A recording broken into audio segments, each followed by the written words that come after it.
It's this ongoing pandemic. The race for Utah's next governor is unfolding. This week, ABC4 chief political correspondent Glenn Mills is interviewing the candidates, and he joins us live in the studio. Glenn? Yeah, Rick, the impact of the pandemic is far-reaching, so we are checking in with candidates for governor to get their thoughts on COVID-19 and moving forward. Today, we are catching up with former House Speaker Greg Hughes. He joins us now just outside of the studio. Greg, glad to have you on the show. Thanks so much for being here. Our lives, they've been turned upside down. What's your message to Utahns?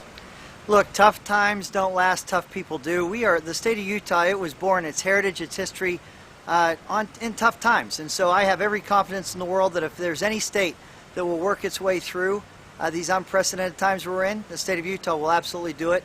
And so this is just a time that we get stronger and we learn some important lessons. Let's talk about the path forward. Do you like what we're doing right now with social distancing, or should there be stay-at-home orders implemented? So here's the challenge, Glenn, and I'm not playing Monday morning quarterback, but this is what I'm worried about. We have a pandemic. We have a virus that our bodies don't have any antibodies against. So the instructions of stay away from people because you'll catch it, stay away from people so you don't spread it. It makes all the sense in the world until you get to the economic impacts. For people to stay in their homes or stay away from strangers so they're not catching it or spreading it to others, you have to have a way for that to be implemented. Meaning, you can't lose your businesses, and particularly your small businesses, while you're staying at home.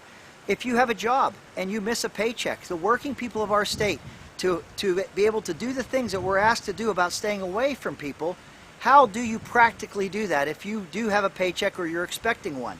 The economy and economic growth is tethered completely with how we implement the public safety practices that we've been asked to do. They are not one or the other. It is absolutely Greg, the same. let's talk about when you think things should get back to normal economically then. When should restaurants reopen? When should people go back to work? Great question. So there has to be this exit plan. What we can't do, I think there's forces out there, Glenn, honestly, that would love a very government-heavy, subsidized, keep everyone in their place plan. I think this is going to take everyone, the free market, your lending institutions, your utility companies, your insurance companies, everybody that you'd pay a bill in the given month. Everybody, we're all in this together. Everybody has to shoulder the time where we're staying away from one another. And we have to do it together because we have to kickstart and get this economy running sooner than later. We cannot try to subsidize our way to a point or federally fund our way where businesses fail. We have to have businesses to go back to. So I think that the exit strategy of this whole thing is if we collectively do it together, businesses, everyone, where we're taking this grace period, this time where we weather the storm, we hunker down.